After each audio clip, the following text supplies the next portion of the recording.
나비 효과라는 말이 있습니다. 나비의 날갯짓과 같은 작은 사건이 나중에 예상치 못한 엄청난 결과로 이어진다라는 그런 뜻입니다. 자, 예수님께서 이 땅에 오셔서 공생애를 통해서 회복 사역을 감당하셨습니다. 비유를 통해서 하나님 나라를 가르치시고 또 복음을 선포하시고 병든 자들을 치유해 주셨습니다. 자, 많은 사람들이 죄와 어둠에서 회복되길 원하시는 사랑의 마음으로 그렇게 하신 것이죠. 그런데 2000년 전에 예수님의 한 말씀 한 말씀이, 그때의 예수님의 행동 하나하나가 지금 거대한 폭풍이 되어서 지금까지 온 세상 가운데에 놀라운 구원의 물결을 일으키신 줄로 믿습니다. 그래서 계속해서 예수님의 제자들인 우리가 그 회복을 위해서 복음 들고 앞으로 나아가야 됩니다. 그래서 우리의 한마디 한마디가, 우리의 행동 하나하나가 작은 날갯짓인 것 같지만 하나님 나라의 놀라운 확장으로 번져 나가게 될 줄로 믿습니다. 그렇게 우리는요, 개인 구원에 만족하는 구원 문화에 머무는 것이 아니라 변화된 제자의 삶을 살아내면서 이 복음 문화를 실천하고 전해야 한다는 것이죠. 여러분, 그렇게 우리가 제자의 삶을 살아가면 하나님께서 어떤 복들을 주실까요? 기대가 많이 되죠. 복하면 사실 우리 삶에 뭔가가 플러스되는, 더해지는 것을 우리가 생각하게 됩니다. 그래서 하나님께서 건강도 더해 주시고 물질도 풍성히 더해 주시고 관계도 좋아지고 명예도 더해 주셔야 하나님의 축복이구나, 이렇게 생각을 합니다. 그런데 하나님께서 우리에게 뭔가를 빼가시면 그것은 축복이 아니라 심판이요 징계다, 이렇게 생각하는 경향이 있습니다. 그런데 여러분, 하나님께서 우리에게 뭔가 더하시지 않고 빼는 것은 무조건 손해요, 무조건 나쁜 것이 결코 아니라는 점입니다. 새해가 되어서 여러분 많은 결심들을 하셨을 텐데 그 중에 하나가 다이어트 계획일 것입니다. 살과의 전쟁을 선포하고 꾸준하게 몸에 안 좋은 지방들을 다 빼내고 안 쓰던 근육을 단련하면 건강을 회복할 수 있습니다. 되찾을 수 있습니다. 마찬가지로 하나님께서 우리에게 주시는 축복 중에는 이렇게 뺄셈이 적용될 때가 있다는 것이죠. 근데 그것은 궁극적으로 우리에게 나쁜 것을 제해 주시고 그 자리에 선하고 좋은 것을 채워주시는 하나님의 선하신 역사다라는 것을 우리가 깨달을 수 있어야 합니다. 때로는 하나님께서 우리 마음속에 가득 찬 그 힘과 교만을 빼내시고 그 자리에 겸손과 거룩을 더하십니다. 그래서 우리가 하나님 앞에서 정결하고 거룩한 예배자로 회복될 수 있도록 그렇게 도와주십니다. 하나님의 마음에 합했던 다윗도 고통과 절망을 통해서 겸손한 예배자로 다듬어졌음을 우리가 알 수 있습니다. 이 다윗의 인생 중에서 가장 힘들고 아팠던 사건이 무엇이 있을까요? 아마도 사랑했던 아들 압살롬의 반역 사건이 아니었는가, 그렇게 생각해 봅니다. 이 압살롬은요, 오랜 세월 동안 내부의 불만 세력들을 모아서 치밀하게 준비한 후에 반란을 일으켰습니다. 아무런 대비와 생각이 없었던 다윗은 이 아들이 이끄는 엄청난 반란군에 의해서 쫓겨나게 되었습니다. 갑자기 예루살렘을 떠나서 도망가야 하는 신세로 전락되게 된 것이죠. 자, 생각해 보십시오. 아들에게 배신당하고 궁궐도 돈도 권력도 명예도 다 빼앗겼습니다. 다 잃어버렸어요. 이처럼 다윗의 경우엔 하나님께서는 하나가 아니라 한꺼번에 여러 가지를 빼내셨습니다. 이러한 절망적인 사건을 경험하면서 다윗이 시를 쓰게 되었습니다. 시편 27편 4절 말씀입니다. 내가 여호와께 바라는 한 가지 일, 그것을 구하리니 곧 내가 내 평생에 여호와의 집에 살면서 여호와의 아름다움을 바라보며 그의 성전에서 사모하는 그것이라. 아멘. 자, 다윗은 큰 고통과 상실감 속에서 하나님의 집 성전에서 하나님을 예배하는 것, 그 한 가지만을 사랑하고 추구하게 되었다라는 것이죠. 다윗은요, 자신이 잃어버렸던 궁전과 돈과 명예 때문에 슬퍼하지 않았습니다. 미련을 두지 않았습니다. 오히려 그것을 잃어버리고 세상의 권력과 재력의 무상함을 깨닫게 되었습니다. 그 이후에 다윗은 영원한 것의 소중함을 깨닫게 되죠.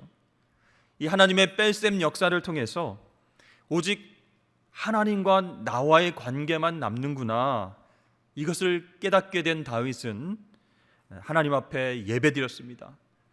그래서 그 이후에 드리는 그의 예배는 더 거룩해지고 더 뜨거워지고 더 진실해졌습니다. 내 평생에 여호와의 집에 살면서 여호와의 아름다움을 바라보며 그의 성전에 사는 것, 그것만이 나의 전부가 됩니다.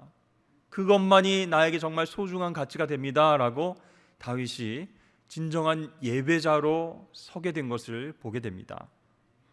여러분, 여러분의 인생에서 가장 진실된 예배는 언제였습니까? 여러 가지 예배가 기억이 나시겠지만 그 중에서도 고난 가운데, 고통 가운데 드렸던 예배가 정말로 하나님 앞에서 진실되고 열정적이지 않으셨습니까?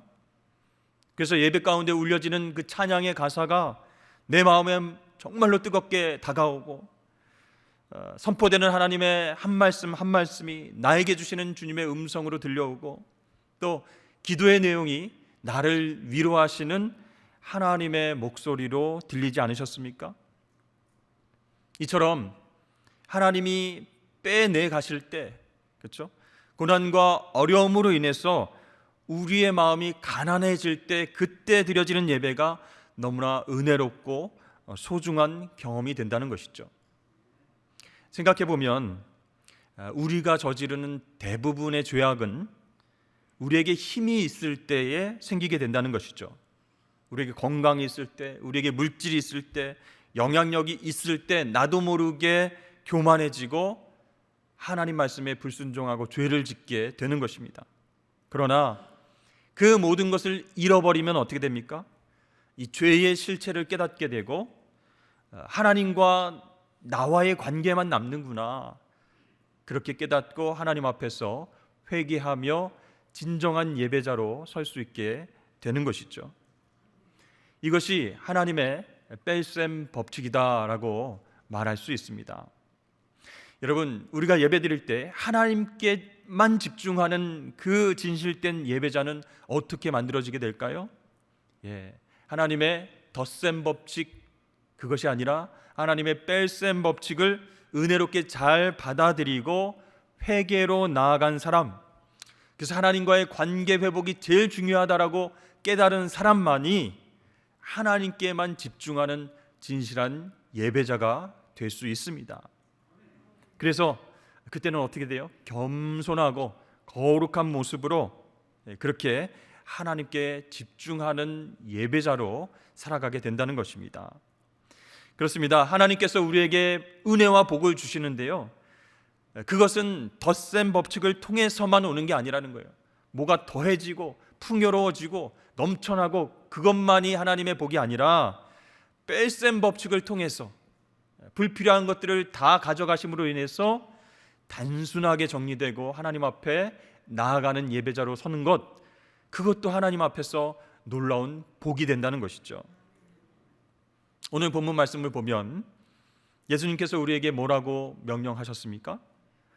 동사만 떼어놓고 보면요, 대접해라, 남에게 꾸어주어라, 나누어주고 용서하고 베풀라, 한마디로 주라는 거예요. 우리가 가진 것을 이웃을 위해서, 사랑하는 영혼들을 위해서 빼내서 쓰라, 이렇게 명령하고 계신 말씀이 오늘 본문입니다. 그런 말씀을 들으면 우리는 이런 생각이 들게 되죠. 하나님 말씀에 순종하긴 해야 되는데 이 뺄셈 법칙에 순종하면 나는 과연 무엇이 남는 것일까?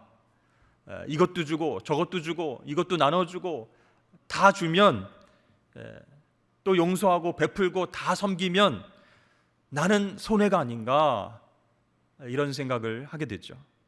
그래서 어떤 결론에 이르릅니까? 성경에 나오는 나눔의 명령은 부자들이나 힘 있는 사람들에게 주시는 명령이고 나처럼 가난하고 힘없는 사람에게 주시는 명령은 아닐 것이다, 이렇게 생각하고 넘어가게 되는 것이에요. 여러분들 생각은 어떠십니까? 여러분도 나눔의 명령에 이건 나에게 주시는 명령이 아니야, 이렇게 생각하신 적은 없으십니까? 그런데요, 예수님께서 오늘 38절에서 이렇게 명령하고 계십니다. 주라, 그리하면 너희에게 줄 것이니 곧 후히 되어 누르고 흔들어 넘치도록 하여 너희에게 안겨주리라. 너희가 헤아리는 그 헤아림으로 너희도 헤아림을 도로 받을 것이니라. 아멘. 자, 이웃에게 우리가 나눠주면, 즉 내 삶의 뺄셈 법칙을 적용해서 후하게 정말 섬기고 나눠주고 빌려주고 꾸어주면 어떻게 된다고요? 하나님이 우리에게 후하게 넘치도록 도로 주시겠다, 이렇게 약속을 하시는 겁니다. 여러분, 이 말씀을 들으면 조금 마음이 달라지죠? 도로 주신대, 후하게 넘치게 도로 돌려주신대, 이런 생각이 들죠? 빨리 머리로 계산해 보십시오. 얼만큼 내가 나눠주면 어느 정도의 이익으로 하나님 나에게 다시 주실 것인가. 근데 여러분, 그렇게 계산하기 전에 주님의 명령을 잘 살펴보면 너희가 헤아리는 그 헤아림으로 너희도 헤아림을 도로 받을 것이다, 이렇게 마지막에 말씀하시죠. 이 헤아림이 중요한 거예요. 즉 마음이 중요하다라는 것이에요. 주님을 믿는 마음으로 나누고 섬기고 있는가? 주님이 다시 채워주시고 공급해 주심을 확신하면서 그렇게 꾸어주고 나누어주고 베푸는가? 그런 얘기예요. 그러니까 나누어주라, 베풀라라고 하는 주님의 명령은 아무에게나 주시는 것이 아니라 믿음이 있는 자에게 주시는 명령인 줄로 믿습니다. 그래서 한 영혼을 긍휼히 여겨서 나눠주고 베푼 그 믿음의 마음을 주님께서 도구로 사용하셔서 기적을 베풀어 주신다는 거예요. 그 확실한 예가 성경에 나타나고 있는데요, 여러분 잘 아시는 오병이어 기적 사건입니다. 보리떡 5개와 물고기 2마리로 5,000명을 먹이신 이 기적은 나중에 12바구니가 남는 풍성한 그런 기적이었습니다. 사람의 법칙과 사람의 계산으로는 나눠주면 나눠줄수록 내 것이 줄어듭니다. 그러나 하나님의 법칙은 뭐예요? 나누면 나눌수록 이웃도 살고 나도 더 잘 살게 된다는 것이죠. 그 당시 상황은 이렇습니다. 남자만 5,000명이 넘는 무리들이 식사도 하지 못하고 계속 예수님 말씀에 집중하고 하루 종일 돌아다녔어요. 배고픈 상황입니다. 그때 예수님께서는 제자들을 부르셔서 제자들에게 이렇게 명령하십니다. 너희가 먹을 것을 주라. 이 말을 들은 순간 제자들은 당황했습니다. 당시 제자들은요, 짝을 지어서 전도 여행을 하고 돌아온 상태였습니다.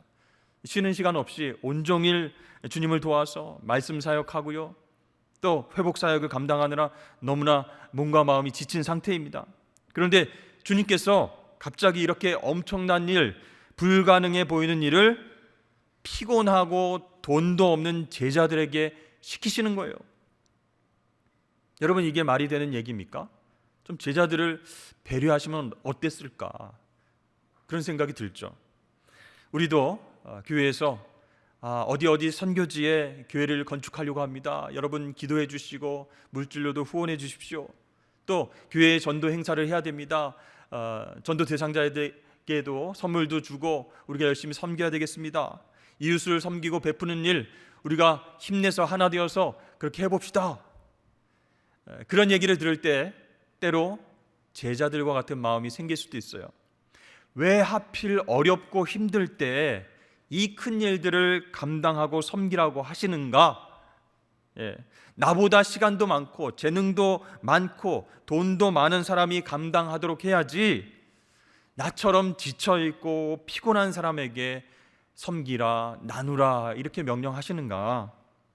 조금 짜증이 날 때가 있어요. 화가 날 때가 있다는 것입니다. 근데 여러분, 예수님께서 제자들에게 너희가 먹을 것을 주라라고 명령하실 때에 제자들이 미처 깨닫지 못한 부분이 있습니다. 그것은 너희가 이 모든 사람의 먹을 것을 다 책임지라, 그런 뜻이 아니라는 거예요. 그것은 실제로 제자들의 능력 밖의 일입니다. 무리들을 먹이시는 것은 바로 하나님께서 하시는 일입니다. 근데 우리는 착각하는 거예요. 내가 축복을 이만큼 만들어서 내 힘으로 나눠주고 섬기고 도우려고 그렇게 생각을 합니다. 그러니까 막 스트레스 받고요, 피곤하고요, 또 탈진하게 되는 것이죠. 사랑하는 성도 여러분, 예수님께서 축복을 주시는 주체가 되시고 우리는 그 축복을 흘려보내는 통로가 되는 줄로 여러분 믿으실 수 있기를 바랍니다. 그러니까 주님께서 너희가 먹을 것을 주라라고 하는 명령은요, 이 제자들이 말씀에 순종해서 축복의 통로가 되라라고 하는 뜻이지, 이 제자들이 직접 축복을 생산해서 다 나눠주라, 그런 부담스러운 말씀이 아니라는 것입니다. 그래서 제자들은요, 그 주님의 말씀을 믿음으로 순종하고 하늘의 복을 유통하는 도구로 쓰임받으면 되는 것이죠. 그래서 주님께서는 제자들의 속마음을 아시고 그렇게 말씀하시는 거예요. 너희는 내 은혜와 사랑을 경험한 제자들이 아니냐, 내 능력으로 하늘에서부터 기적이 일어날 것을 믿는 그 믿음이 있지 않느냐. 그러니 그 믿음으로 순종하여라. 그러면 수많은 사람들이 너희의 믿음과 순종을 통해서 풍성한 양식을 먹게 될 것이다. 이렇게 주님께서 말씀하시는 거예요. 그리고 나서 한 아이의 작은 도시락을 주님께서 받으셨습니다. 왜 받으셨을까요? 그냥 아이더러 그래 네 마음은 고맙지만 네 걸 잘 먹어라 이렇게 돌려보내시면 좋을 텐데 굳이 이 아이의 작은 도시락, 보리떡 5개와 물고기 2마리를 받으셨습니다. 차라리 출애굽한 이스라엘 백성들에게 베푸셨던 것처럼 하늘에서 만나가 내려오면 어땠을까요? 수천 명이 되는 그 백성들이 정말 우리 조상 이스라엘 백성들이 광야에서 힘들 때에 하나님께서 만나를 내려주신 것처럼 우리 예수님이 메시아 되시는 게 맞구나, 배고픈 우리에게 지금 하늘에서 막 도시락이 떨어지니까 그분을 찬양하자 하면서 홍보 효과가 대단했을 것입니다. 아니면 근처 동네를 찾아가서 유지들과 부자들을 설득해서 기부하게 하고 도시락을 좀 공급해 주셨으면 어땠을까, 여러 가지 생각이 듭니다. 근데 예수님은요, 이 작은 아이, 보잘것없는 가난하고 작은 아이의 도시락을 받으셨습니다. 왜 그렇게 하셨을까? 여러분, 세상의 복지는요, 가진 사람들의 것을 나누어서 못 가진 사람들, 가난한 자들을 돕는 것입니다. 그러나 하나님은 다른 방식으로 일하신다는 거예요. 가진 사람뿐만 아니라 가난한 자들도 자신이 가진 것을 기쁘게 하나님께 드리길 원하십니다. 이 얘기는 즉 먼저 예배 받으시기를 원하신다라는 뜻이에요. 그러니까 우리가 드리는 헌금과 헌신과 이 모든 것이 예배인 것을 알게 하신다는 겁니다. 세상의 구제와 봉사는요, 사람이 사람에게 베푸는 것이라 자칫하면 주는 쪽은 우월감을 느낄 수 있고 받는 쪽은 비참함과 초라함을 느낄 수 있습니다. 그러나 하나님 나눔 사역은요, 사람들이 먼저 하나님께 드리고 그리고 나서 사람들에게 나누어지는 그런 것입니다. 그래서 하나님께 드려지는 예배의 마음과 정성과 헌신이 먼저이고 그것을 받으신 하나님이 축복과 기적으로 베풀게 하신다는 거예요. 그러므로 우리가 본받을 것은요, 작은 아이가 도시락을 드렸던 그 헌신과 예배의 마음입니다. 그것을 먼저 본받아야 되는 거예요. 난 가진 것이 없는데 뭘 나누라고 하는가, 내가 힘들고 지쳤는데 뭘 도우라고 하는가, 그게 아니라 내가 갖고 있는 작은 것을 하나님 앞에 기쁨으로 드릴 때 그것을 받으신 하나님께서 기적과 축복으로 역사하신다. 이게 바로 영적인 원리입니다. 그러면 그 작은 마음이, 섬김의 마음이, 예배의 마음이 불쏘시개가 되어서 하나님이 기뻐 받으시고 30배, 60배, 100배의 놀라운 축복으로 나눠지게 될 줄로 믿습니다. 그러니까 하나님은요, 무조건 기적과 축복이 하늘에서 막 떨어지게끔 역사하지 않으시고 작은 헌신의 마음, 예배의 마음을 사용하셔서 하나님의 놀라운 축복을 전하신다는 것입니다. 이것이 바로 하나님의 방법입니다. 여러분, 제자들이 실질적으로 이 많은 사람들을 어떻게 먹이겠어? 처음에는 의심했지만 믿음을 가지고 바구니를 가지고 나갑니다. 물고기와 떡이 떨어지지 않는 거예요. 수천 명이 그걸 받아서 기쁨으로 먹는 것을 보고 제자들도 막 신이 났습니다.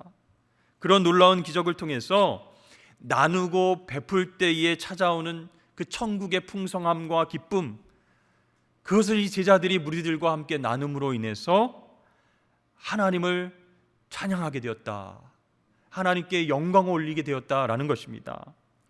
주님이 그것을 원하셔서 제자들에게 명령하신 거예요. 너희가 먹을 것을 주라. 여러분, 우리가 내는 작은 헌금과 작은 헌신이 어디에 도움이 될 수 있을까? 이렇게 생각하지 마십시오. 하나님께서는 작은 헌신과 마음을 쓰셔서 우리 교회를 새롭게 하시고 또 지역사회의 열방을 살리고 변화시켜 주실 줄로 믿습니다. 그렇습니다. 하나님은요, 가진 자를 통해서 일하시는 것이 아니라 드리는 자를 통해서, 예배자를 통해서 일하신다는 거예요. 시편 41편 말씀에 가난한 자를 보살피는 자에게 복이 있으며 재앙의 날에 여호와께서 그를 건지시리로다. 여호와께서 그를 지키사 살게 하시리니 그가 이 세상에서 복을 받을 것이라. 주여 그를 그 원수들의 뜻에 맡기지 마소서. 여호와께서 그를 병상에서 붙드시고 그가 누워 있을 때마다 그의 병을 고쳐 주시나이다. 아멘. 여기에 놀라운 말씀이 있어요. 하나님께서 가난하고 연약한 이웃을 돕는 사람에게 특별한 서비스 축복을 주시는데 무엇입니까? 위기의 순간에 건져주시고 힘든 병에서 치유의 역사를 허락하신다. 그런 약속의 말씀이에요. 그러니까 하나님께서 가난하고 소외된 이웃들을 돕고 섬기고 나눠지는 일을 얼마나 소중하고 얼마나 값지게 생각하시는지를 우리가 깨닫게 되는 말씀이 있죠. 여러분, 하나님은 빚지지 않으십니다. 하나님께서 저와 여러분에게 섬김과 나눔의 마음을 주실 때에 순종하면 기적을 베풀어 주시는 거예요. 기쁨으로 나눌 때에 주님께서 축복을 책임져 주실 줄로 믿습니다. 그것이 우리의 삶의 위기를 돌파할 수 있는 축복의 키가 될 수 있는 거예요. 사랑하는 성도 여러분, 여러분 각자가 이웃과 나눌 수 있는 것들을 한번 찾아보시기를 바랍니다. 복음의 진리를 나눌 수 있고요, 내 시간을 쪼개서 이웃들을 도울 수 있습니다. 재능 기부를 통해서 사랑을 나눌 수도 있습니다. 찾아보면요, 섬길 수 있는 일들이 굉장히 많다는 것이죠. 중요한 것은 하나님께서 뜨거운 마음을 부어주실 때 믿음으로 순종해서 나눠줄 수 있는가, 그것이 중요한 것입니다. 그렇게 하면 작은 나의 섬김과 나눔을 통해서 정말 생각지도 못했던 하나님의 놀라운 기적과 축복이 저와 여러분을 통해서 유통될 줄로 믿습니다. 제가 얼마 전에 깨어진 그릇이라고 하는 제목의 책을 읽었습니다. 얼마나 감동을 받았는지 모릅니다. 서울대 의대를 졸업하고 의사가 된 이분은 하나님 앞에 저의 재능과 저의 은사를 나누겠습니다, 의료 선교를 위해서 아프리카로 파송되었습니다. 그분의 이름이 김태훈 선교사님인데요, 이 선교사님은 아프리카에서 본격적인 사역을 앞두고 있었는데 파킨슨 병을 진단받게 되었습니다. 너무 기가 막힌 거예요. 하나님을 위해서 섬기고 나누려고 하는데 병을 주시면 어떡합니까? 건강을 더해 주셔야 되는데 건강을 빼가시면 어떡합니까? 그래서 이렇게 기도합니다. 나처럼 깨어진 그릇이 어떻게 쓰임받을 수 있습니까? 하고 고민하고 기도할 때에 하나님의 음성을 들었습니다. 너의 깨어짐 때문에 내가 십자가에 달렸다. 나는 내 마음을 이미 받았다. 이렇게 음성을 들려주셔서 그렇게 힘든 상황 속에서도 지금까지 의료 선교를 감당하고 계십니다. 우리 한번 영상을 통해서 확인해 보도록 하겠습니다.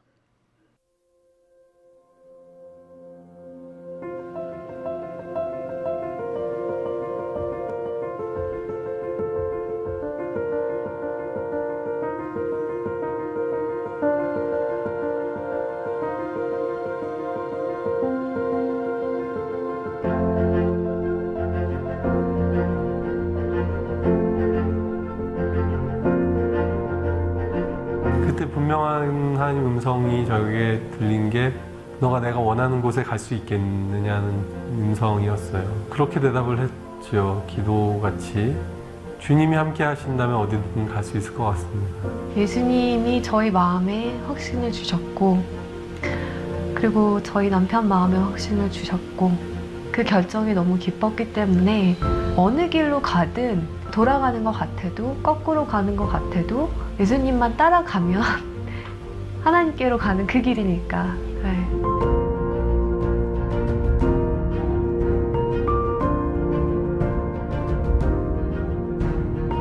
예수님이 떠나시고 나서 본인이 하셨던 일을 할 수 있는 제자들을 키우는 데 집중하셨던 것처럼 현지인 의사들과 직접 피부를 맞대고 그 사람들을 양육하고 제가 한 가지 진료를 할 수 있지만 그 진료를 할 수 있게 1명, 2명, 3명을 키울 수 있다면 그것이 더 맞는 길이 아닌가라고 저는 생각을 하고 있고 그렇게 지금도 확신하고 있어요.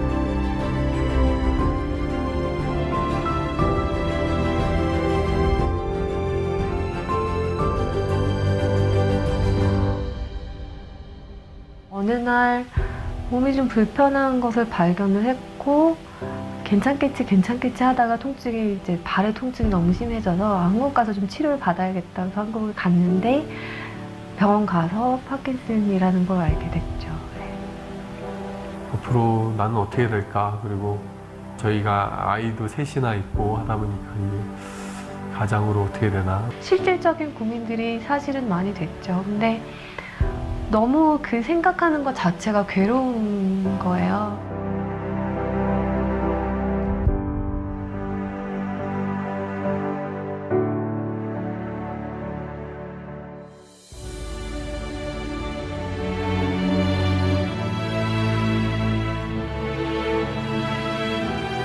아침에 산책을 갔는데 소나기가 쏟아지는 거예요. 그래서 이 나무가 막 우거져 있는 곳이 있어서 너무 비가 갑자기 오니까 거기를 잠깐 들어갔었죠. 잘 됐다 하고 서 있는데 하나님이 주시는 말씀이 비가 쏟아진다고 집으로 가지 않아도 돼. 라는 마음을 주시는 거예요. 그래서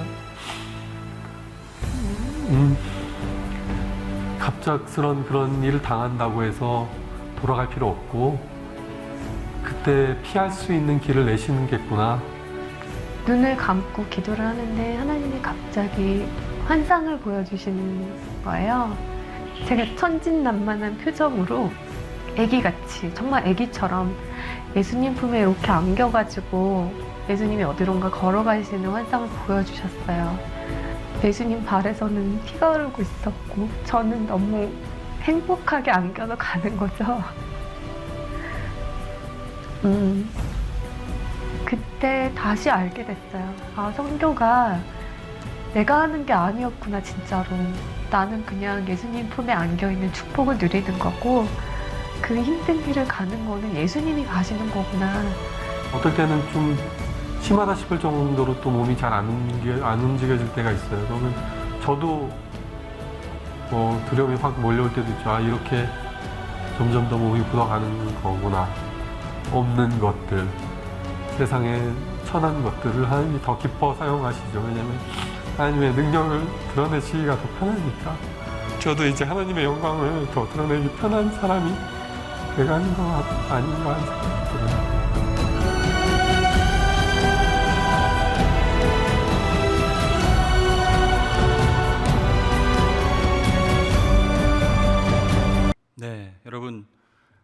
하나님께서는 깨어진 그릇도 사용하신다는 거예요. 우리 아까 시편 41편 말씀 봤죠? 가난한 자를 보살피는 자에게 복이 있으며 재앙의 날에 여호와께서 구원해 주시고 그의 병을 고쳐 주신다. 그런 축복이 있는 거예요. 여러분, 은혜를 나누고 하나님께서 불쌍히 여겨주시는 마음을 가지고 섬기면 내가 살고 교회도 살고 이웃도 살게 될 줄로 믿습니다. 그래서 하나님께 받은 은혜와 복을 이웃을 향해서 아낌없이 흘려보내십시오. 작은 도시락도 괜찮습니다. 주님은 그 마음을 받으시기 때문입니다. 여러분, 이 시대에 진짜 그리스도인들이 많이 필요합니다. 예수님의 성품을 닮아서 널리 세상을 이롭게 하는 홍익 그리스도인들이 많이 필요한 시대입니다. 이제 70주년을 맞이하는 우리 교회와 성도들이 온 힘을 다해서 전도하고 선교한다면, 또 모든 목회자와 성도가 서로를 위해서 기도하고 말씀을 가르치고 순종하고 섬긴다면 하나님께서 우리를 그냥 두시겠습니까? 주라, 그리하면 너에게 줄 것이니 곧 후히 되어 누르고 흔들어 넘치도록 하여 너에게 안겨주리라. 아멘. 그런 놀라운 은혜와 축복을 경험하는 올 한 해가 되시길 주의 이름으로 축원합니다.